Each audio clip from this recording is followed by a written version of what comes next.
Hey everybody, Tom here with Hidden Beats, and today we were talking with Mr. Tony Scalzo from the band Fastball. How are you doing, sir? I'm fine, thank you. It's Happy to be here. yeah, it's delightful to get to talk to you. I've been a fan of you guys for a while, so it's All right, when your name came across my desk, I was like, "Oh, this is gonna be fun." great, great. Oh, I'm here in Austin, Texas, basically Austin, Texas. I'm actually up in Canada right now in the national capital Oh, in Ottawa? in Ottawa. Yep. All right. So notice I didn't say Toronto.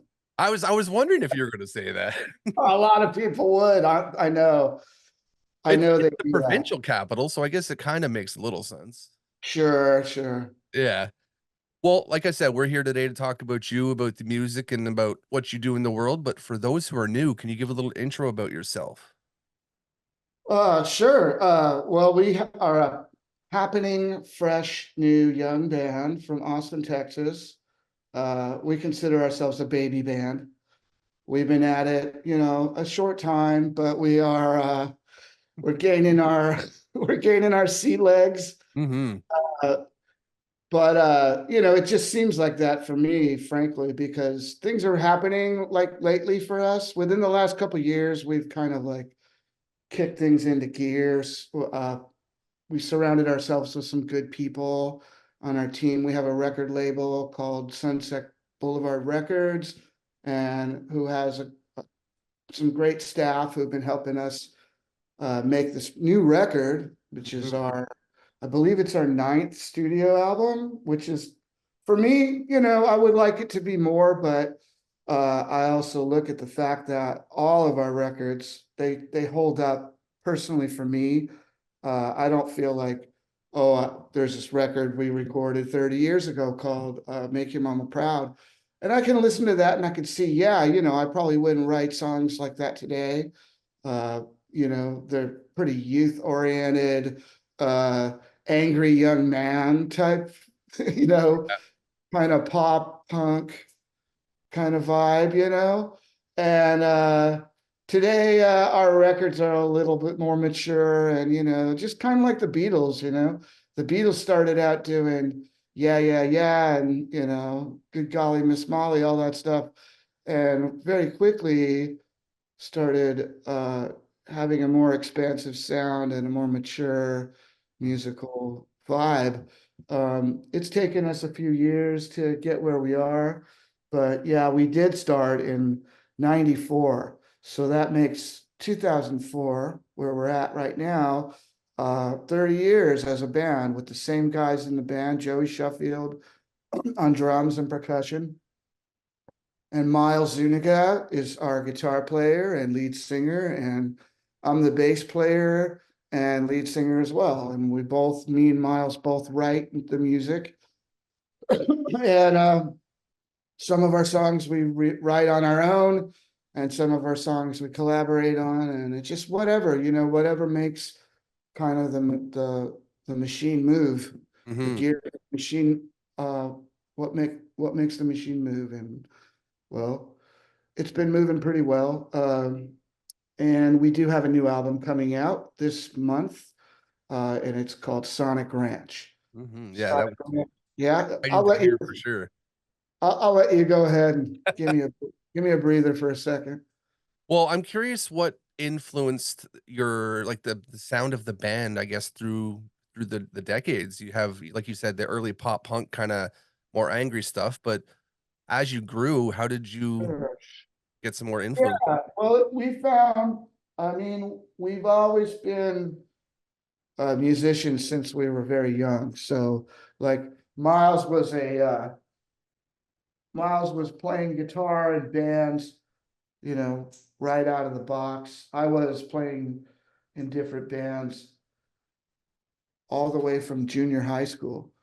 So I was always playing with the older guys, and I was a freshman in high school, which means I was about 14, and I was hanging out with guys who were 18 and 19 and had vehicles, had access to parties we could go play at, had could buy alcohol. The whole thing was a big kind of like you know, all part of the package at that time, I would say. So partying and girls and, you know, rock and roll was mainly the thing, the driver for me personally. And so when we started playing, you know, in 94, I'd already been in bands for well over 10 years. And Yeah. same with the other guys, right? But we still weren't exactly, you know, we still weren't really seasoned like you get, you know, after you've been playing for a long time. We started this band and we immediately started just playing the thing that was probably the easiest for us, which is a few covers here and there, and then basically fast, loud, angry. You know, think Replacements, think you know, Green Day. Mhm. You know, I mean, I wouldn't say we're influenced by Green Day, but I would have to say, you know, I'd be lying because, you know, that's what was going on at the time.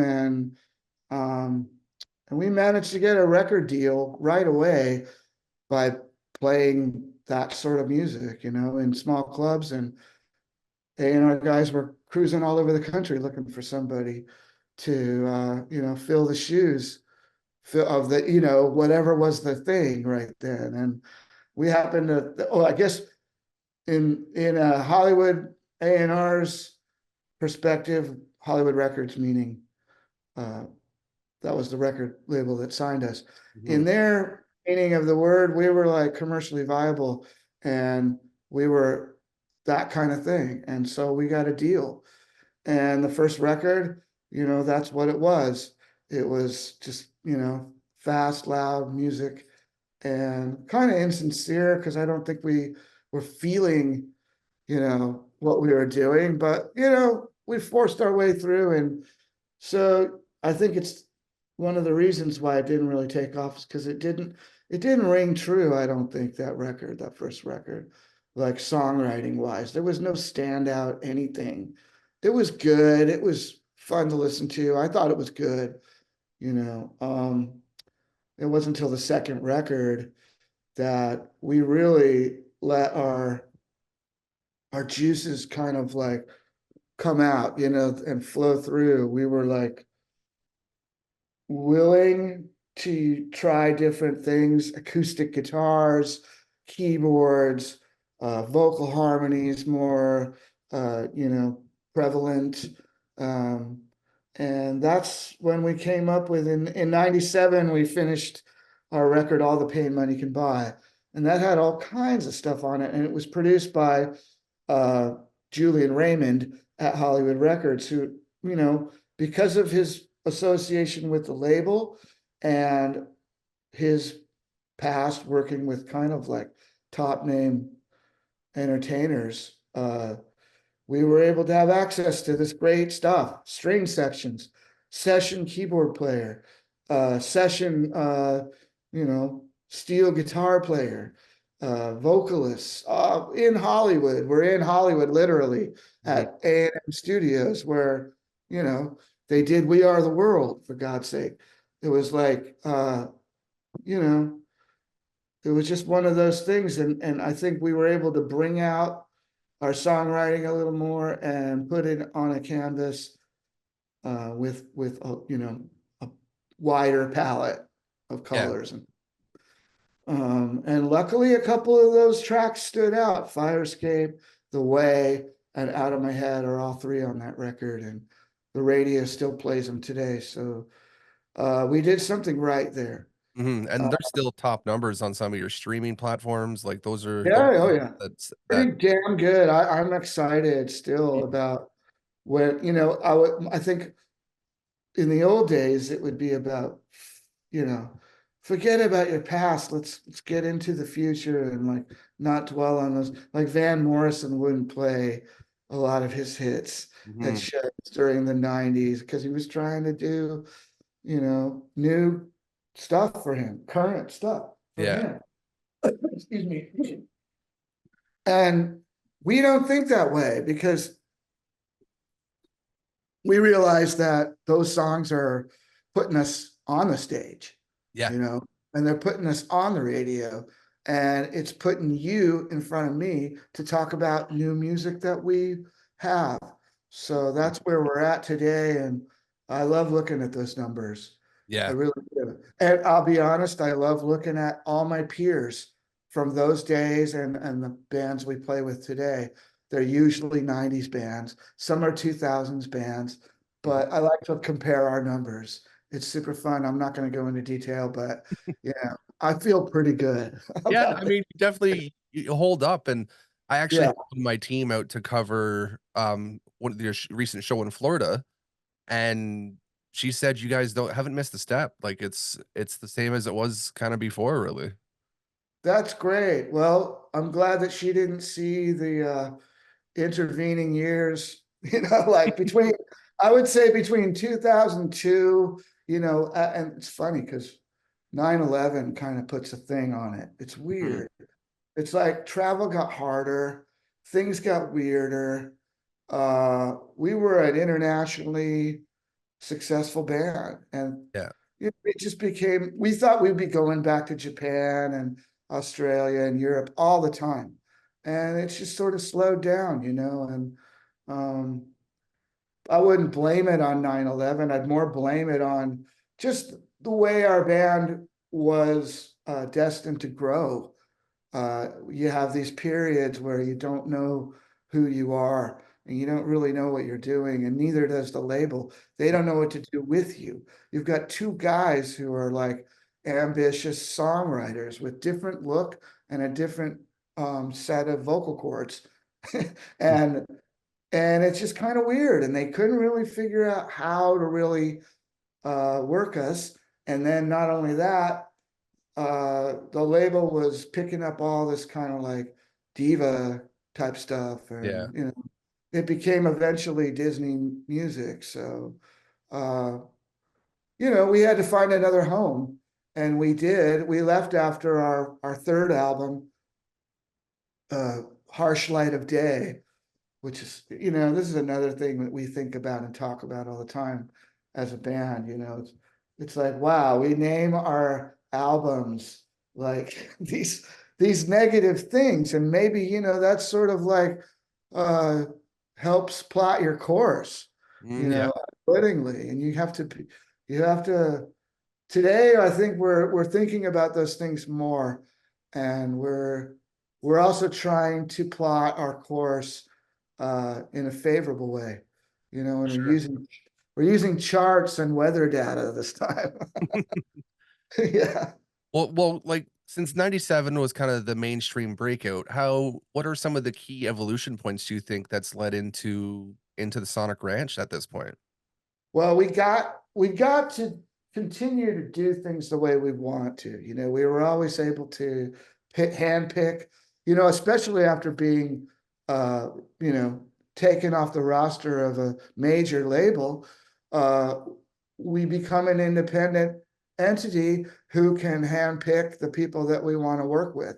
We Mhm. figured out that, yeah, it takes money, but we also figured out that the indie scene had a more user-friendly budget allowability, right? So we're able to get into work with more indie producers who are doing interesting things, and you know, still make this music that we could hear in our heads, and make it come out with like great instrumentation and experimentation. We don't have a timeline, and there's no push to be on the radio because we know that we're not going to be on the radio. Chances with new music. Mhm. And so we've done a lot of really cool musical things. We worked with Mike McCarthy, who had worked with Spoon and Afghan Wigs and a bunch of bands on more on the indie circuit during the 2000s, and got great ideas working with him. And we made a record with him called Keep Your Wig On.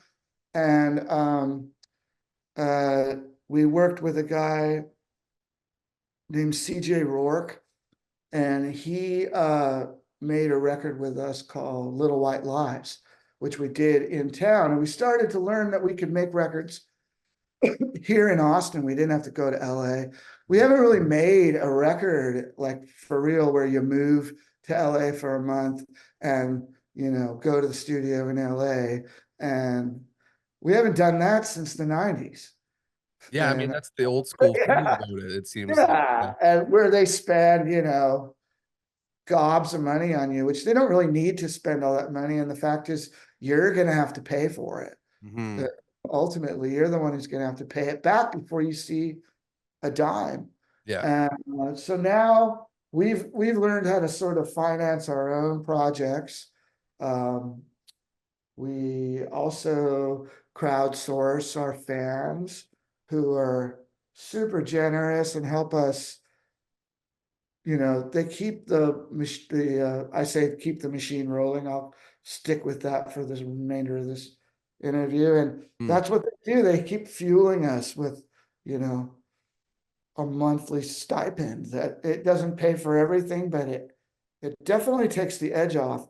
And we've been doing really great at the merch table out on the road, Mhm. more than more than we've ever seen. And it's fantastic. And we're very happy to go out there after shows and hang out with everybody. And, thank God the pandemic's over because we're touching, loving, squeezing, Mhm. and signing. And it's been really great for us.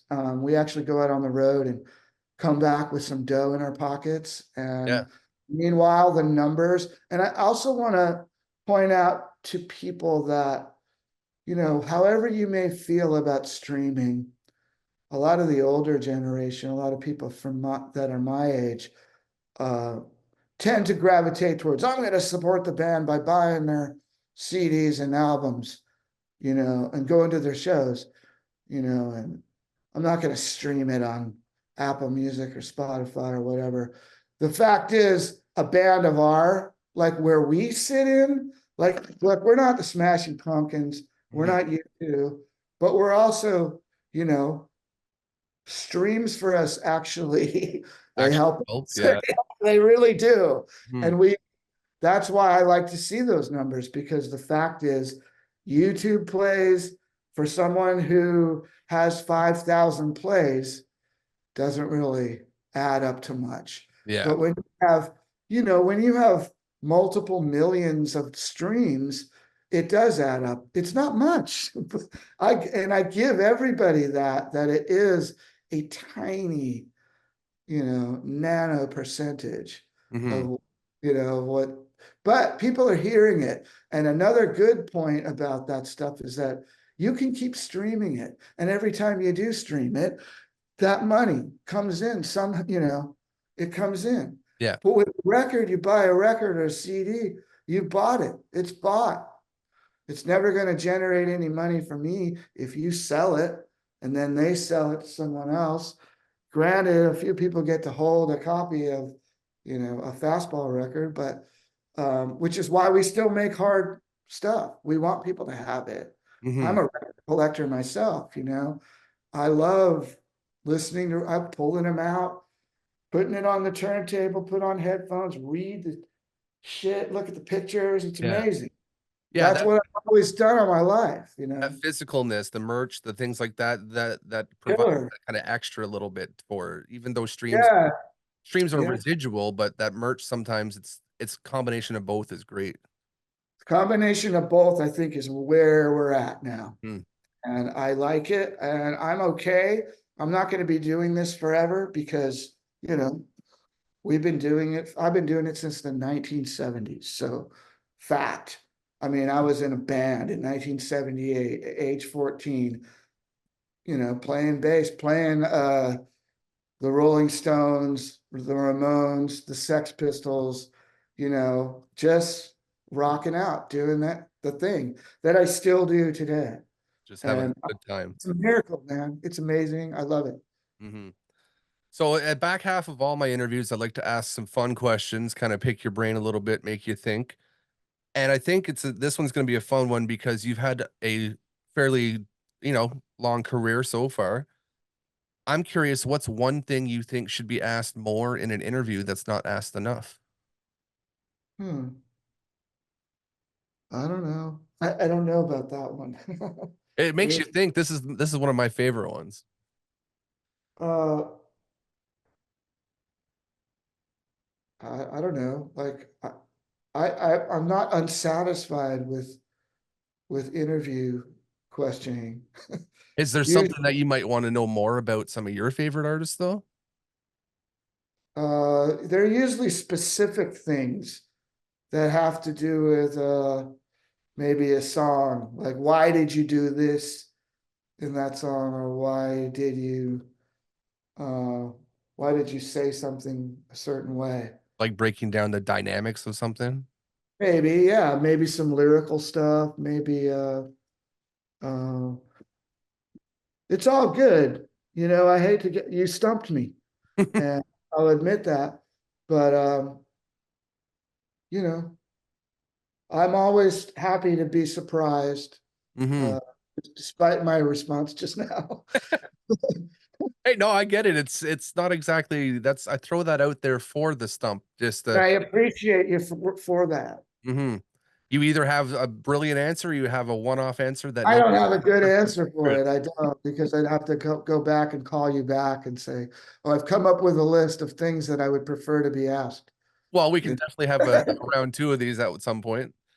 Yeah. One of the reasons I enjoy interviews is that, I take what I'm given, Hmm. and it's like being directed. It's like I function very well in the Q&A Yeah.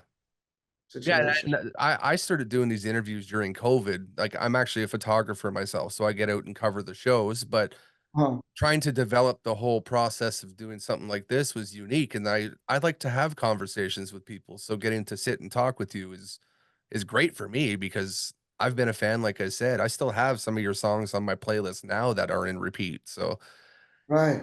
yeah. Cool. So it was fun for Huh. this for me for We sure. played a lot in Canada. Uh, it's been a little while. We've only played in Canada once in the last 5 years at least, because we just played last September in Niagara, and Okay. before that it was 2017, and we were out with Everclear, and that's when we actually played quite a few dates in Canada. We were able to play. Even we played Winnipeg, believe it or not, first time. Nice. I mean, if you guys are coming back up here at any point, I do partner with a booking agency. We can always work on something. Great. Well, our booking agent is Jesse at Mint. Okay. We'll Jesse connect and see what Rossoff. we can do.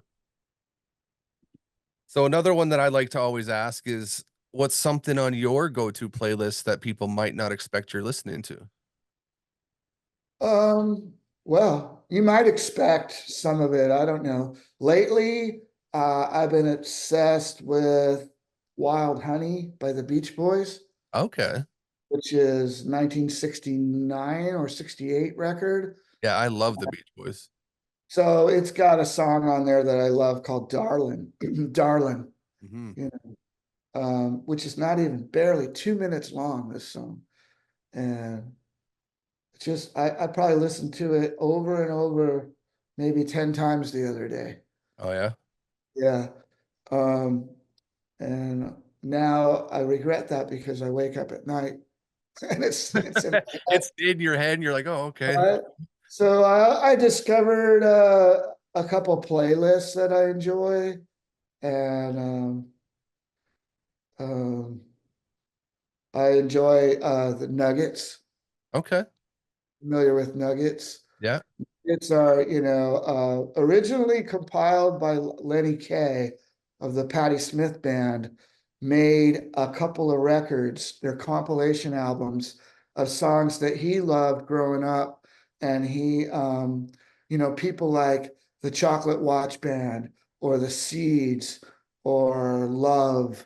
or the Beau Brummels, Strawberry Alarm Clock, all the Electric Prunes and the crazy names, and they usually had one or two songs that you might know. Question Mark and the Mysterians. Um, a band I love is a band from Seattle called the Sonics. Okay. Total Yeah. ass rock and roll from 1964.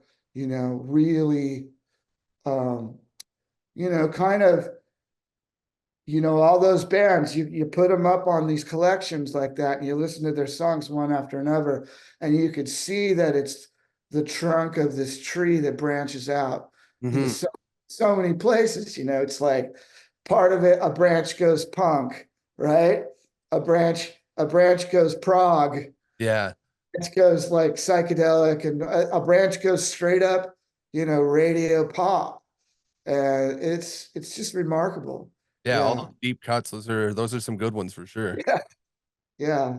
So I love that stuff, and I love reading about the different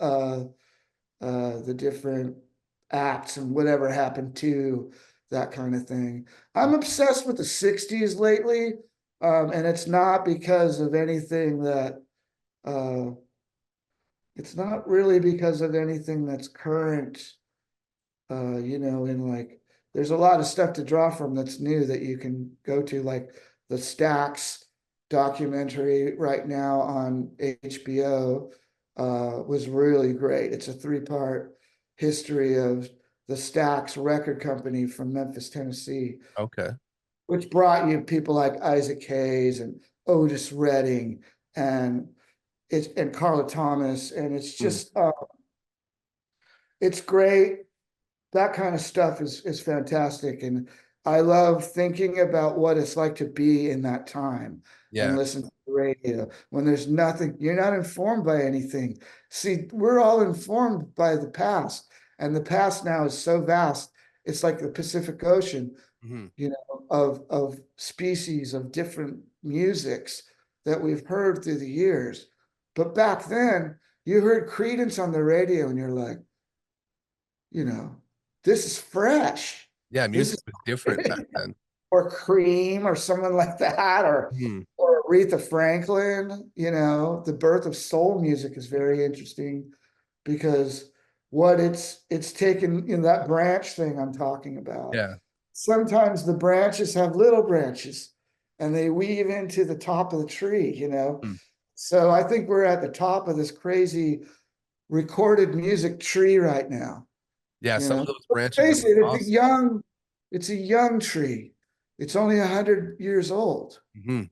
So, and God knows the way things blend into each other today, and the way the equipment from that rich period of the 50s, 60s, 70s, the way things were recorded back then, the analog techniques and tube amplification and tape, Hmm. all that stuff it's going away. And all the equipment is breaking down, and it's going to be part of the earth Yeah. again. And we have this other thing now. And I don't know. I don't know how long it's going to last. And I speak for film and theater and classical music and jazz as Hmm. well, and painting and art and sculpture. We have new mediums now. We have new ways, new media too. So we do things in a way that my 20th century brain probably won't be able to fathom or comprehend. Yeah. With And AI coming out now, it's yeah, and I'm not scared because I'll be dead. Who gives a shit? You yeah. know, at the same time, I think there's great applications Yeah. for, and I'm not scared of it. I'm scared of people and People their suck dysfunction. sometimes. Yeah, I mean, but for the most part, let's hope that we can all, you know, as humans, continue being able to police each other. Hmm. And I'm sorry for that term, but I mean, we have to keep an eye on the weaker of us. Yeah. Make I mean, that's the truth, though. There's so much of Yeah, that out there. there has to be people that are going to put, you know. So that's why we all need to be smart and continue reading. And Hmm. if you don't feel like reading, then listen to a book or That's listening to books is my thing. I can't sit down and me read, too. but I can walk around and do stuff and have an audiobook. That For makes real. it easier for me. Yes, Hmm. I'm an avid listener of books. My Plus, you wife can go doesn't back, understand it. just like, I'm sorry, what'd you say? Oh, my wife doesn't understand the idea of listening to a book. She'd rather sit and read one, but Well, I got a secret for you. This is an exclusive. I haven't told too many people about it, but I've in recent years, I've lost the use of my right eye, Okay. and my left eye is not much better. My left eye is, I can see things, I can drive, but it's a narrow field of clarity, and reading just not that fun. Mhm. Well, physical act of reading. Yeah. Oh, that makes sense for sure, and Yeah. if you can adapt the audiobook into your life, then what's the harm, really? Right. And I've actually learned quite a bit from it, what my limitations are as I get older.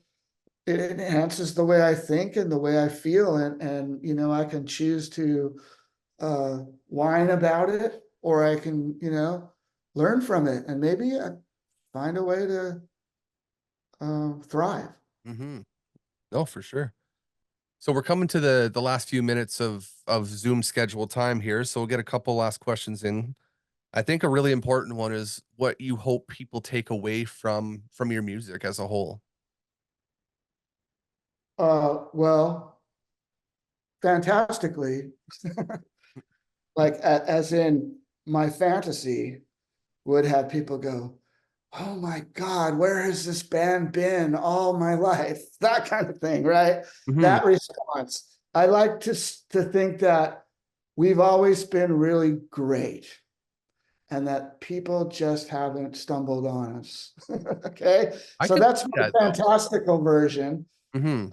But I really love it when people just sort of respect you for what you do. In a way, I'm kind of really happy about the amount of success we've had. Um, that's it's not like super success. It's not superstardom. I can walk any street.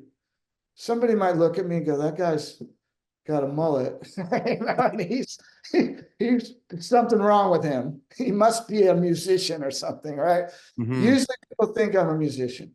Okay, all my life. Yeah. I'm one of those little white guys walking around, and a guitar player, right? So, but I'd like to, okay, and what I'm getting is I'm fairly anonymous, I'm not famous, and that has helped me to not get in trouble in the Yeah. world, right? Let's Yeah. face it, the more famous you are, the more shit you do, uh, and the more people are going to say, scandal, and you can get ruined, you 100%. ruined. Um, I've never been Number one, I've never been wicked enough or evil enough. I've made a few mistakes, but I've never been famous enough. You know what I mean? To have anybody care what I do. And I've managed to learn how to behave like a grown man, and I'm actually pretty good guy, I think, behavioral wise. But I just like the idea of I'd like people to just respect us and say they never like sold out. I mean, I don't know what that means really, but I mean, we have never sold out our music. We've never made anything to try to be successful for anybody else but ourselves. Yeah, you guys So be I really like just that. on a nice road that you're walking down, really. Yeah. And most people, you know, no one, well, a couple people say we're terrible. I don't understand where that's coming from. Maybe you need therapy, but who just gets on and says what it is they hate about something? I don't, you know. Nowadays, it's because people don't get put in check. That's my with Right. the advent of social media, things like that, is in the past, if you walked up to somebody and said something disrespectful, you risked getting punched in the mouth. Sure. Now, nobody has that kind of, like, I risk. don't have that long of an arm. Yeah, exactly. So, people feel that they can get a little bit more outlandish on things and just say Right. something to hurt you, Hey, but how about that name for a band? Digital Fist. oh, actually. Right into the. Yeah, that actually does sound pretty cool. Well, I like you, Tom. You're smart and thoughtful, and I've enjoyed this very much. Is there anything else you want to know about Fastball? What's happening? Well, I mean, you have the new album coming out in a couple days, I think, actually. Now it's based on the timeline, so we're Yeah, I'm actually waiting on my shipment from the label. I'm waiting on, I think FedEx or something to hand me some boxes. Okay, that's I'm excited to A hear the few whole of thing. those. So, and I'd love to get to sit down with you again at some point because I'm sure we can go into great detail about many things for sure. Hey, well, hook up with me in a couple of months and we'll talk about the album after you've actually like digested it. 100%, I'd love to do that. Cool. I So, didn't talk about it at all. well, we went over a little bit, Yeah. but that's where the nice I thing is. didn't really talk about it at all. It's a great record. It's produced by David Garza and Mhm. John Fields, and it was recorded mainly at Sonic Ranch in West Texas. Okay, Uh, we did a song called Rather Be Me Than You, which is the single. You can hear that on all the streams right now. And we did that with John Fields at his place in Minneapolis. And for the most part, the record is really kind of vibey hmm, and diverse. There's lots of different atmospheres in it. But first, it hits you right away with basically a power pop uh, blow with "Rather Be Me Than You." yeah, I And listened there's to a that just video before. for it too. You can see the video on YouTube right now, and we had fun making that in Austin, Texas. And so that's about it. We're going to be playing all over the states this summer and fall, planning for a actual proper tour of the U.S. in the fall. Awesome. Meantime, we've already done a proper tour in April and May. We played mainly Midwest and East and Southeast. We're going to try to hit the West Coast and hopefully Canada by the end of the year. If not, we'll be out in 2025. We're doing a 90s cruise in January of 2025, which should Okay. be insane. I'm looking forward to it and seeing people I haven't seen in ages. The other day, I did a great interview with Lisa Loeb, who has a serious show called The 90s at 9. Hmm. And we had a great talk, her and Miles and myself. And she's going to be on there too. And Nice. it's just kind of fun to see where people are at today. And well, there you go. That's Yeah. pretty much the rundown. Well, we'll make sure to link everything, websites and music and everything in the description so people can get a better chance to find out more about you guys. Yeah, man. Thank you, Tom, so much. And I hope you have a great rest of your day. You too, and we'll connect again soon. Okay. All right, bye Take now. care.